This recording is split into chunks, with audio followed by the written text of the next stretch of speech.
God alone is enough. Spring is coming. Let's plow our mind. Unplowed soil, however fertile, will produce thistles and thorns. So does the human mind. For if the will has nothing to occupy itself with, and love has no present object to occupy itself with, the soul has neither support nor occupation. Its lowliness and aridity cause it great suffering, and its thoughts draw it into the greatest conflict. Sometimes I will look at a few views online, including this or that Rowe castle in Scotland, that sticks out to me. Today I am thinking about another castle, whose wonderful guide is Teresa of Avila, and whose visitors are the human mind.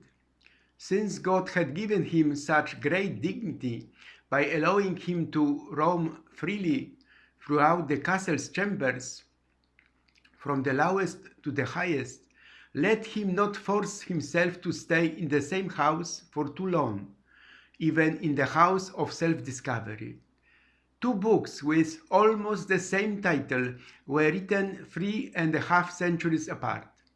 The first castle is a spiritual text written in 1577 by Saint Teresa of Avila, one of the greatest mystics of the Church and the doctor of the Church.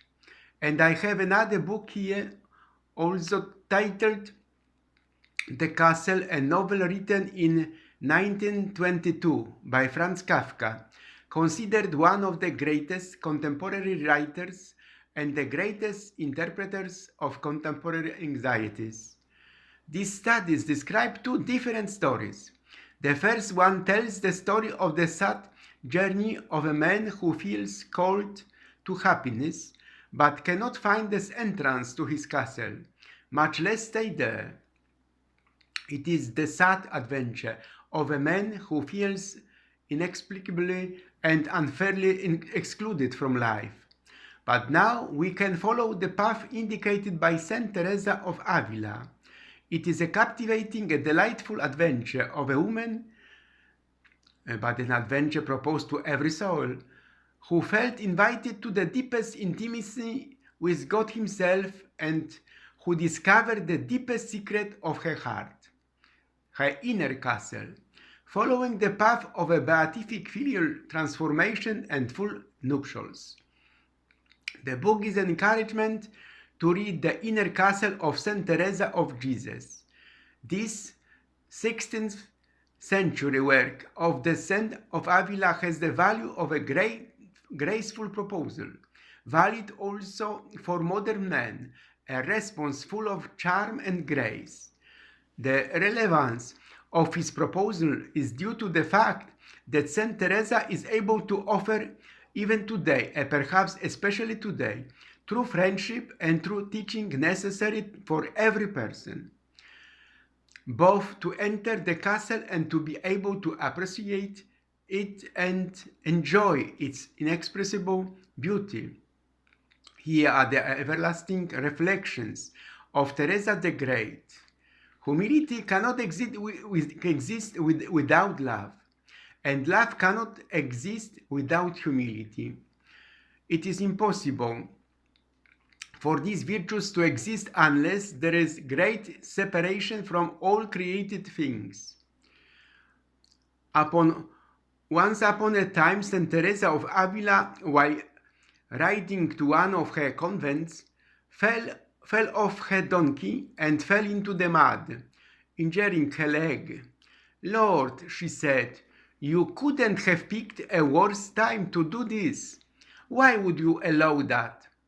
And the answer to her prayer was, "This is how I treat my friends."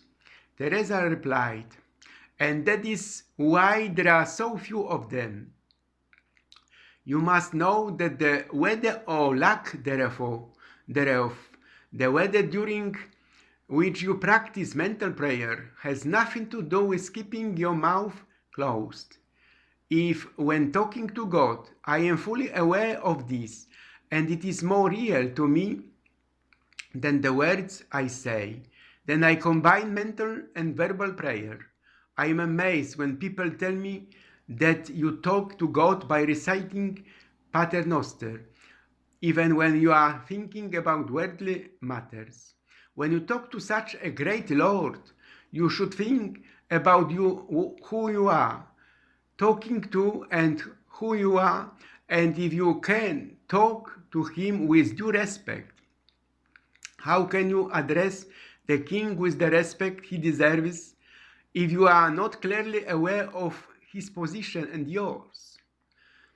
Unconscious love separates us from God, but getting to know God's friends is a very good way to own him. This is a good proof and test of our love, whether we can endure such flaws and not be shocked by them. Others, in turn, will put up with your thoughts, which, if you include those of which you are not aware, must be many more. I do not understand why we should be surprised at all the evil that exists in the church, when those who should be models after which everyone could model their virtues invalidate the work done in the monasteries by the spirit of the ancient saints. So I will not worry for a moment about all the devils in hell. They will be afraid of me. I don't understand this concern. Oh, hell, hell, we say, even though you could say God, God, and make the devil tremble.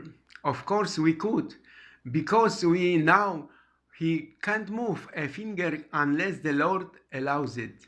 Whatever we thinking about, I'm sure I'm more afraid of people who are afraid of the devil themselves than of the devil himself. Either we are the brides of this great king or we are not. To enter the second residence, it is necessary to detach all unnecessary cares and concerns, as far as this can be reconciled with the obligation of one's state of life. Never think that the evil or good you do will remain a secret, no matter how strict your confinement is. Sometimes it happens that a small thing causes as much suffering to one person as a great trial to another. Saint Teresa of Avila said, suffer, suffer, suffer in our life. Very difficult situation. Small things can cause a lot of trouble to people with a sensitive nature. If you are not like them, continue to show compassion. It takes great humility to be unjustly condemned and to remain silent. And to do this means to imitate the Lord who has freed us from all our sins. A truly humble person will sincerely wish to be thought of, persecuted, and unjustly condemned, even in serious matters. It is very helpful to think about the great benefits that this will bring us in any case, and to realize that we can never actually be blamed unfairly, because we are always flawed, and a just man falls 7 times a day. 7 times. So it would be a lie to say that we have sinned. Therefore, if we are not guilty of what we are accused of, we are never completely blameless, as our good Jesus was. You know, my goodness, that if there is anything good in me, it does not come from anyone else's hands, but from yours. For what, Lord, should I give you much instead of little? It's true that I don't deserve it, but I also don't deserve the favors you've already shown me. Is it possible that that I would like someone as bad as me to have a good reputation when they speak so wickedly about you, who are good above all else? Give me light and make me really want everyone to hate me, since I have so often led you, who loved me with such fidelity. What does it matter to us if everyone blames us when we are blameless in the Lord's eyes? Meditate on what is true and what is not. Do you think that if you don't make excuses for yourselves, there will be no one else to defend you? Rejoice when they blame you, and in due time you will see what benefit you will feel in your soul. Because this is how you will begin to gain freedom. Soon you won't care whether they say good or bad about you. It will look like someone else's case. Let the truth be in your hearts, as it will be if you practice meditation. And you will see clearly the love we should show to our neighbors. Just those 2 words he said changed my life. Enjoy me. True perfection lies in the love of God and neighbors, and the more we obey both of these commandments, the more perfect we'll be. It is no small pity and should fills us with no small amount of shame that, through our own fault, we do not understand ourselves and do not know who we are. When it comes to what good qualities may be in our souls, who lives in them, and how valuable they are things we rarely think about, and therefore do not bother to carefully preserve the beauty of the soul. All our attention is focused on the rough setting of the diamond and on the outer wall of the castle. That is, on our bodies. Christ has no body on earth except ours. Trust God that you are when you need to be, but because I know that the power of obedience has a way of simplifying things that seem impossible, will very willingly resolve to undertake this task, even though the prospect seems to cause great suffering to my physical nature, because the Lord did not give me enough strength to be able to constantly struggle with both illness and various types of activities without experiencing great physical exertion. May the one who helped me by doing other and more difficult things for me help me in this. I trust in His mercy. Here the Lord asks only 2 things from us: love for His majesty and love for our neighbors. It is these 2 virtues that we should strive for, and if we achieve them perfectly, we'll fulfill His will and thus become united with Him. Christ now has no body but mine, I said. He prays in me, works in me, looks with my eyes, speaks with my words, works through my hands, walks with my feet, and laughs with my heart. We are a weakness in ourselves, and if he does not guard the city, we labor in vain to defend it.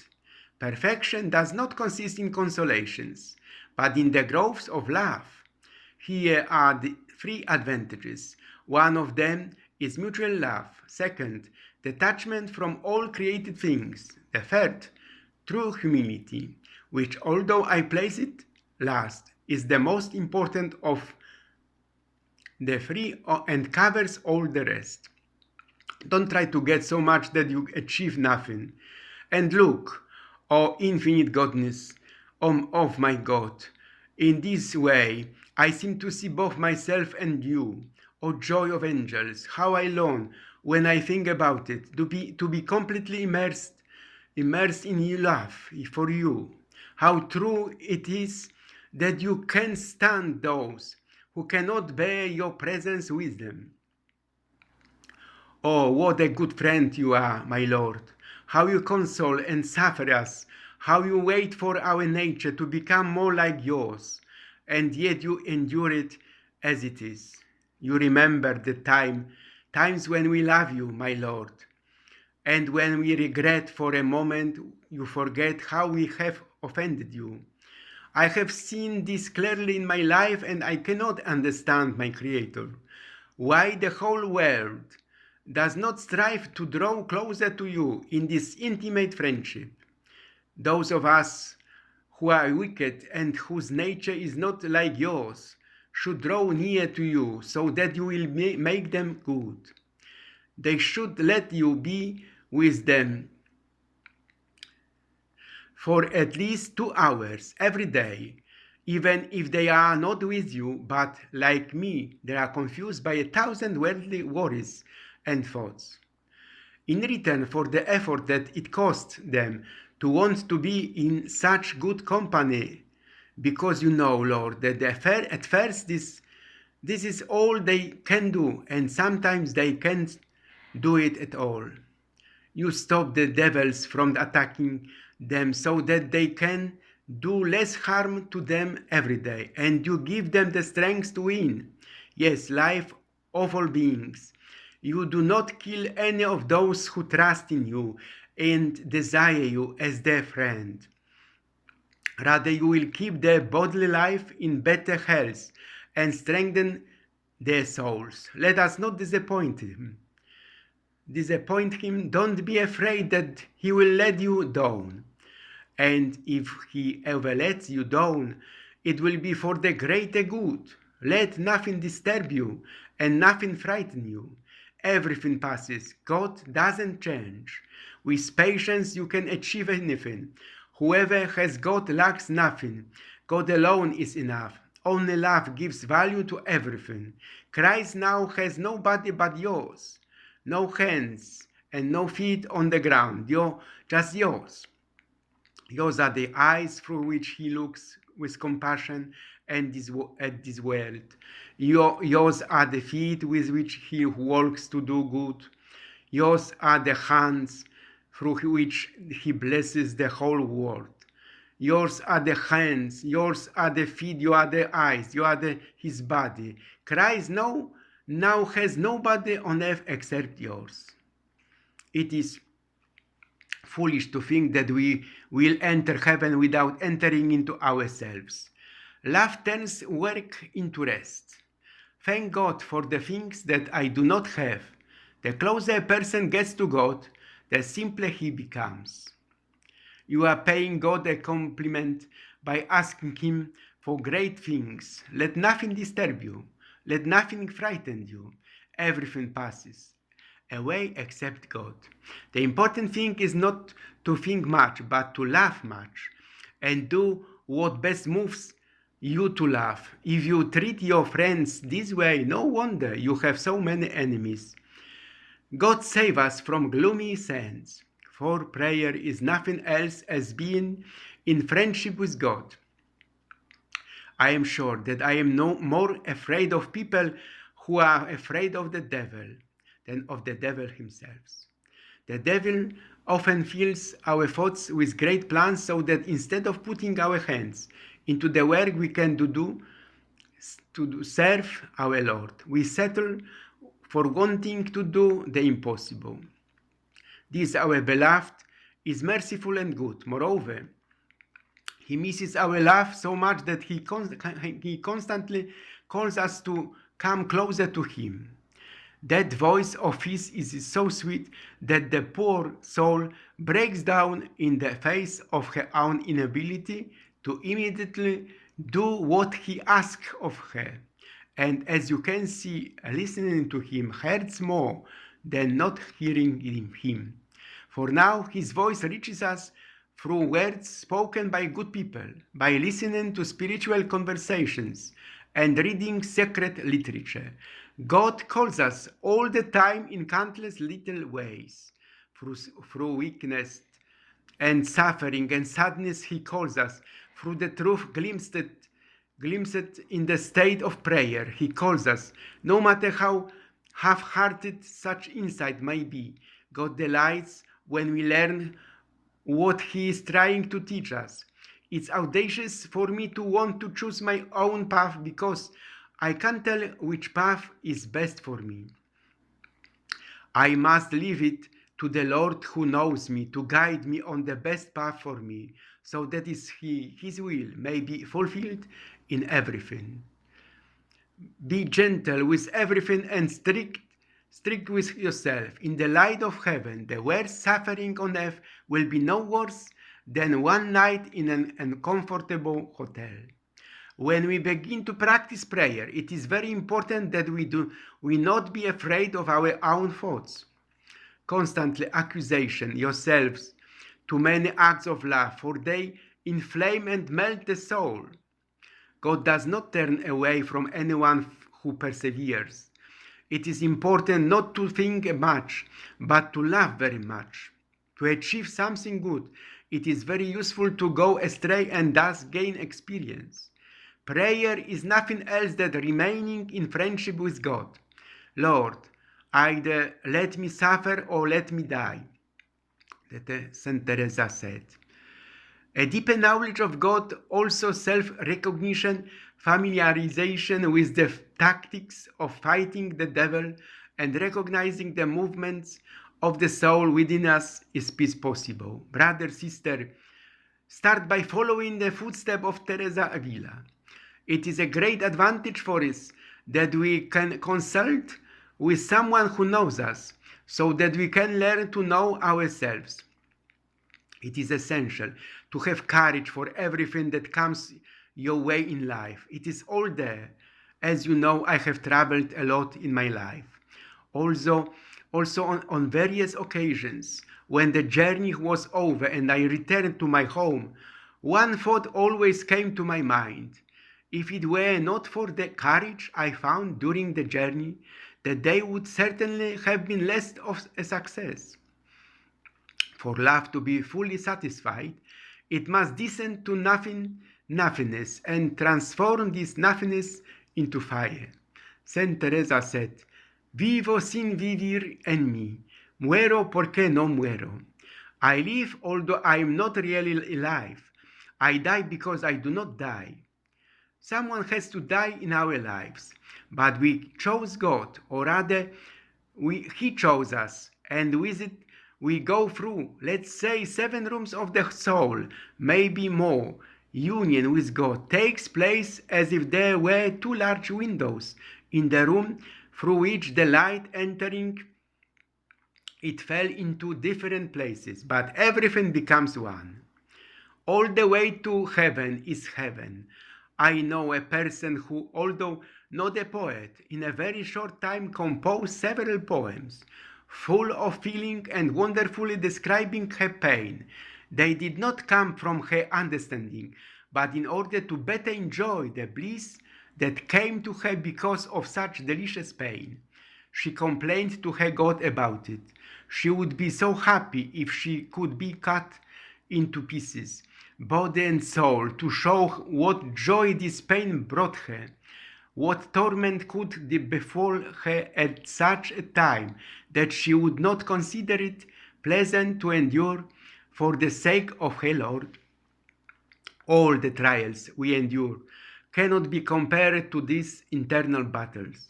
In my opinion, mental prayer is simply a friendly relationship and frequent solitary conversation with the one who, as we know, loves us. At night, where there were no lamps, a hooded monk passed by.